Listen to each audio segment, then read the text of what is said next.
अरे आवाज आहे का नाही त्याला? मला ओबीसी जय शिवराय भावांनो.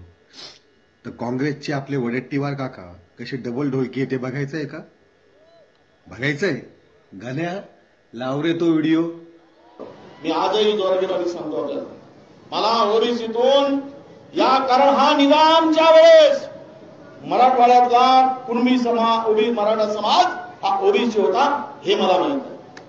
हे मला माहित आहे. पण 2 महिन्यापूर्वी जो मिटिंग घेतली, 2 महिन्यापूर्वी 3 महिन्या 4 महिन्याच्या पूर्वी मुख्यमंत्र्यांच्या उपस्थितीमध्ये जी बैठक झाली आणि त्या बैठकीमधला मसुदा काय ठरला, त्याचा टीओआर काय ठरला, टर्म ऑफ रेफरन्स काय ठरला, की ज्या वेळेस तुमची मागणी आली की कुणबी म्हणून ओबीसीना आंदोलन ओबीसीना आरक्षण देण्याची, त्यावेळेसचे दाखले मागितले गेले, त्यावेळेसचे पुरावे मागितले गेले, त्यावेळेस कोणी मागितले, त्यावेळेस कमिशनरला त्याचं अध्यक्ष केलं गेलं, पण ते मीटिंग एकही झाली नाही.